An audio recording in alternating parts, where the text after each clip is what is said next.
വൈദ്യുതി ബിൽ അമിതമായാൽ ഭയം വേണ്ട, ഉത്തരവാദിത്വം ഇനി കമ്പനിക്ക്. വൈദ്യുതി ബിൽ അമിതമായാൽ പരിഹരിക്കാൻ സംവിധാനം ഒരുങ്ങുന്നു.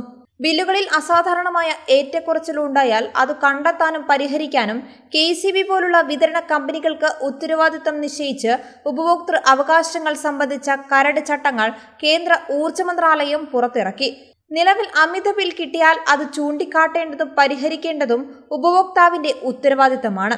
എന്നാൽ പരാതി പരിഹരിക്കുന്നതുവരെ അതിനു മുൻപുള്ള ബില്ലുകളിലെ ശരാശരി തുക തന്നെ അടച്ചാൽ മതിയെന്നാണ് ചട്ടത്തിലുള്ളത്. ആദ്യമായാണ് ഇത്തരമൊരു അവകാശം ചട്ടത്തിൽ ഉൾപ്പെടുത്തുന്നത്.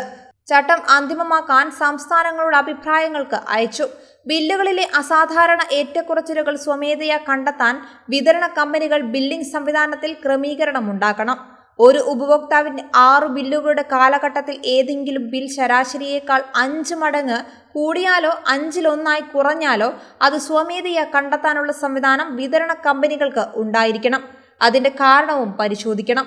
പരിഹാരം വേണ്ടതാണെങ്കിൽ 30 ദിവസത്തിനകം തീർപ്പാക്കണം. അതുവരെ അമിത ബിൽ തുക അടയ്ക്കേണ്ടതില്ല. മുൻകാലങ്ങളിലെ ശരാശരി ബിൽ അടച്ചാൽ മതിയാകും. തർക്കമുണ്ടായാലും ബില്ലിൽ ആവശ്യപ്പെട്ട തുക അടയ്ക്കാതിരുന്നാൽ കണക്ഷൻ വിച്ഛേദിക്കുന്ന നിലവിലെ രീതി പാടില്ല.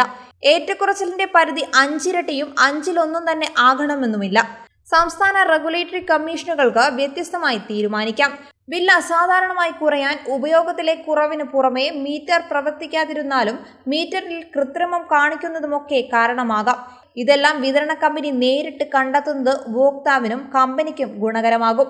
വൈദ്യുതി ഉപയോക്താക്കളുടെ എല്ലാ പരാതികളും പരിഹരിക്കാൻ സംവിധാനം വേണമെന്നും പുതിയ ചട്ടം നിർദ്ദേശിക്കുന്നു.